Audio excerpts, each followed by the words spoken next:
நண்பர்களுக்கு வணக்கம். இந்த பாட்காஸ்ட்டில் ஆட்லின் என் மா அப்படின்ற சீனாவை சேர்ந்த பின்னாடி இங்கிலாந்தில் செட்டில் ஆகிட்ட மருத்துவர் அவங்க எழுதின சைனீஸ் சிண்ட்ரெல்லா அப்படின்ற புக்கை பற்றி பார்க்கலாம். இந்த சிலபஸில் அந்த புக்கிலேருந்து ஒரு எக்ஸ்ட்ராக்ட் மட்டும் தான் கொடுத்துருக்காங்க, ஒரு சின்ன பகுதி மட்டும் தான் கொடுத்துருக்காங்க. ஆட்லின் என் மா டியாஜின் அப்படின்ற ஊரில், சைனாவில் உள்ள டியாஜின் அப்படின்ற இடத்துல 1937 பிறந்திருக்காங்க. இந்த உங்களுக்கு சிண்ட்ரெல்லா கதை தெரிஞ்சிருக்கலாம். சிண்ட்ரெல்லா கொடுமைக்கார சித்தி, கொடுமைக்கார சகோதரிகள் கூட வாழ்ந்துட்டுருக்காங்க.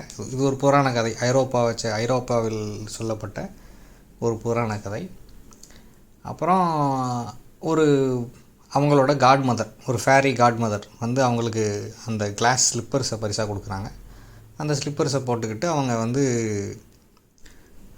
அரண்மனைக்கு போயிட்டு பார்ட்டியில் பங்கெடுத்துட்டு மிட் நைட்டுக்குள்ளே திரும்ப வந்துடணும். ஸோ இந்த கதை உங்களுக்கு தெரிஞ்சிருக்கும். அப்புறம் ஒரு நாள் அந்த செருப்பை விட்டுட்டு வர்ற மாதிரி ஆயிரும். அந்த செருப்பை வச்சு அந்த இளவரசர் கண்டுபிடிச்சி திருமணம் செஞ்சு கூப்பிட்டு போயிடுவார். ஸோ இது ஒரு நல்ல ஒரு பகல் கனவு. அதாவது இலக்கியம்ன்றது பெரும்பாலான சமயங்கள், இந்த மாதிரி கதைகள் பெரும்பாலான சமயங்கள் என்ன அப்படின்னா ஒரு விஷ் ஃபுல்ஃபில்மெண்ட் தான். இப்போ நீங்கள் நம்ம சேனல்லே பேயின் காதல் அப்படின்னு சொல்லி ஒரு நாட்டுப்புற கதையோட பாட்காஸ்ட் இருக்குது, அதை நீங்கள் கேட்டு பார்க்கலாம். அப்போது ஒரு பகல் கனவு, ஒரு உண்மையான வாழ்க்கையில் நடக்க முடியாத ஒன்றை கதையில் நடப்பதாக நிகழ்த்தி காட்டுவது. இதை நம்புறதுக்கு வில்லிங் சஸ்பென்ஷன் ஆஃப் டிஸ்பிலீஃப் அப்படின்றது வேணும். எஸ்டி காலரிட்ஜ் சொன்ன மாதிரி நம்ம கொஞ்சம் தர்க்க புத்தியை கேன்சல் பண்ணால் தான் இந்த கதைகளை என்ஜாய் பண்ண முடியும், இந்த கதைகளை நம்ப முடியும். அப்படி நமக்கு அது இருக்குது, அது ஆல்ரெடி மனிதர்களுக்கு இருக்க போய் தான் நம்ம எல்லாத்தையும் நம்புகிறோம். ஸோ இப்போ அந்த சிண்ட்ரெல்லாவை கூட இந்த சீன எழுத்தாளர் அது கூட தன்னோட கதையை கம்பேர் பண்ணுறாங்க.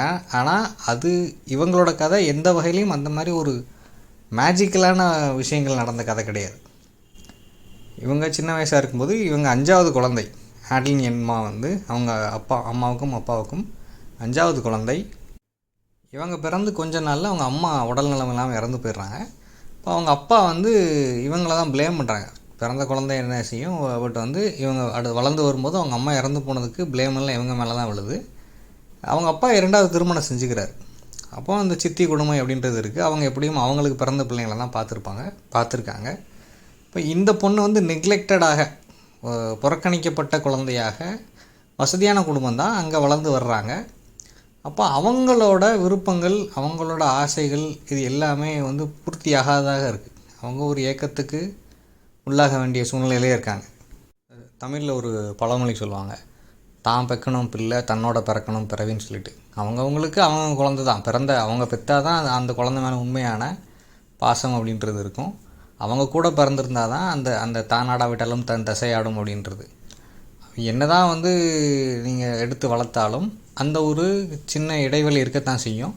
இல்லை, அதை மீறக்கூடியவங்க இருப்பாங்க, மனசால் முயற்சியால் அதை மீறக்கூடியவங்க இருப்பாங்க. பட் ரேரஸ்ட் ஆஃப் ரேராக அது அப்படி இருப்பாங்க. ஸோ இங்கே அவங்க இதெல்லாம், இந்த கஷ்டங்கள்லாம் அனுபவிச்சுட்டு வரும்போது அவங்களுக்கு ஒரே ஆறுதலாக இருந்தது அவங்களோட கல்வி தான் சொல்கிறாங்க. கல்வியின் வழியாக தான் அவங்க வாழ்க்கையில் மேலே வந்திருக்காங்க. நீங்கள் இந்த 4 செமஸ்டர்லேயும் உங்களுக்கு சிலபஸில் ப்ரிஸ்கிரைப் பண்ணப்பட்ட பாடங்களை பார்த்தீங்கன்னா பெண்கள் கல்வியால் மேலே வரக்கூடிய அந்த கதைகள் இருக்குது. உங்களுக்கு மலாலாவோட கதை இருந்திருக்கும். அதுக்கப்புறம் நீங்கள் செகண்ட் செமஸ்டரில் how I taught my grandmother to read அப்படின்ற ஒரு ஸ்டோரி, ஒரு லைஃப் ஸ்டோரி சுதாமூர்த்தியோடது. ஒருவேளை அந்த கிராண்ட் மதர் சைனாவில் பிறந்திருந்தால் அவங்க ஆட்லின் என் மா மாதிரி, ஏன்னா அந்த how I taught my grandmother to read அந்த கதையிலையும் அந்த கிராண்ட் மதர் எதனால் எழுத படிக்க முடியாமல் போயிருதுன்னா அவங்க அம்மா இறந்து போயிடுறாங்க. அவங்க அப்பா இன்னொரு திருமணம் செஞ்சுக்கிறாரு, ஆனால் இந்த பொண்ணு மேலே எந்த கவனமும் செலுத்தலை. ஸோ அப்போ சிச்சுவேஷன் ஒன்று தான். இந்த ஆசிய கலாச்சாரத்தை பொறுத்த வரைக்கும் சைனாவிலும் இந்தியாவிலும் ஒரே மாதிரி குடும்ப அமைப்பு, ஒரே மாதிரி கலாச்சார பழக்க வழக்கங்கள் இருந்திருக்கலாம், பலதார முறை அப்படின்றது இருந்திருக்கலாம். அதனால் இவங்க 2 பேர் கிட்டத்தட்ட ஒரே சூழ்நிலையில் தான் இருக்காங்க. ஆனால் ஆட்லின் என் மா என்ன பண்ணுறாங்க, படிப்பை கெட்டியாக பிடிச்சிக்கிறாங்க, தொடர்ந்து படிக்கிறாங்க. அவங்களுக்கு இங்கிலாண்டில் போய் படிக்கிறதுக்கான ஸ்காலர்ஷிப் கிடைக்கிது. அதனால் இங்கிலாண்டுக்கு போகிறாங்க, அங்கே போய் மருத்துவம் படிக்கிறாங்க. கல்வியினால் மேலே வந்துட்டதுனால அதை ஒரு வெற்றி கதையாக அவங்க ஃபாரன் லீவ்ஸ் அப்படின்னு தான் அவங்களோட ஆட்டோபயோகிராஃபி எழுதியிருக்காங்க. அதிலிருந்து சுருக்கப்பட்ட வடிவம் குழந்தைகளுக்காக ஒரு இன்ஸ்பிரேஷனல் ஸ்டோரியாக கொடுக்கணும் அப்படின்றதுக்காக அவங்களோட ஆட்டோபயோகிராஃபியை சுருக்கி சைனீஸ் சிண்ட்ரெல்லா அப்படின்னு சொல்லி புத்தகமாக வெளியிட்டிருக்காங்க. இது இங்கிலீஷ் ஸ்பீக்கிங் வேர்ல்டில், இங்கிலாண்டில், அமெரிக்காவில், இந்த மாதிரி ஈவன் யூரோப்பில் வந்து ஒரு ஒரு மோட்டிவேஷ்னல் கதையாக இது பாடத்தில் சிலபஸில் வைக்கப்பட்டிருக்கு. அவங்க ஆட்லின் என்மா இன்றைக்கி ஒரு மோட்டிவேஷனல் ஸ்பீக்கராகவும் அறியப்படுறாங்க. அதுக்கு பிறகு அவங்க இந்த வெற்றியெல்லாம் அடைஞ்ச பிறகு, இந்த புத்தகம் எல்லாம் எழுதிய பிறகு, இன்றைக்கி மேபி அவங்க ஷுட் பி வெரி ஓல்டு, அவங்களோட 80s இருப்பாங்க. பட் வந்து அவங்க அந்த வெற்றி, கல்வியினால் அடைந்த வெற்றி, கல்வியோட இம்பார்ட்டன்ஸை திரும்ப திரும்ப வலியுறுத்துவதற்காக இவங்களோட கதை முன்வைக்கப்படுது.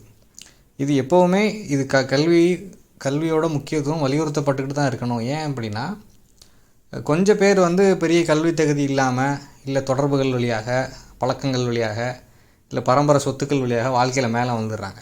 அவங்கள பார்க்கும்போது வந்து பெரும்பாலானவங்களுக்கு வந்து என்ன நினைப்பு வருதுன்னா, அப்படியெல்லாம் இருந்தால் தான் அவ்வளோ உயரத்துக்கு போக முடியும், இல்லைனா நம்ம ஒரு சாதாரண ஆள் வந்து எப்படி வந்து மேலே போக முடியும். கல்வினா மிக கடுமையாக படிக்கணும், எல்லாத்தையும் புறக்கணிச்சு தான், அத்தனை இன்பங்களையும் அத்தனை சுவைகளையும் நிராகரித்து புறக்கணித்து மனசை கட்டுப்படுத்திக்கிட்டு தான் வந்து படித்து தான் மேலே வர முடியும். நீங்கள் அசுரன் படத்தில் சொன்ன மாதிரி வேறு எதுவாக இருந்தாலும் ஒருத்தருக்கு இல்லாமல் போயிடலாம், சொத்து இல்லாமல் போயிடலாம், இடத்த பிடுங்கிடலாம், தொழிலில் நஷ்டம் வந்துடலாம். ஆனால் ஒருத்தர் கற்ற கல்வியை வந்து அவர்கிட்ட இருந்து திரும்ப எடுக்க முடியாது. திருக்குறளில் சொல்கிற மாதிரி ஒருமைக்கண் தான் கற்ற கல்வி எளிமையும் 7 ஜென்மத்துக்கு கூட வரும் அப்படின்ற மாதிரி அவர் திருவள்ளுவர் சொல்கிறார். ஸோ அப்போ அந்த கல்வியோட முக்கியத்துவம், ஸோ இதுதான் இந்த சைனீஸ் சிண்ட்ரெல்லாவோட தீம் அப்படின்னு வச்சுக்கலாம்.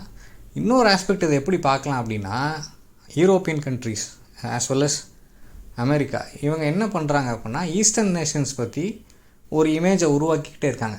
இப்போ இந்தியாவிலேருந்து ஒரு வெற்றி கதை இருக்குது அப்படின்னா, அவங்க அங்கே வந்து சக்ஸஸ் ஆகிட்டாங்க அப்படின்னா, அவங்கள வச்சு இந்தியாவோட வரலாறை இல்லை இந்தியாவில் நடக்கக்கூடிய விஷயங்களை வந்து பற்றி புக் எழுத வைப்பாங்க.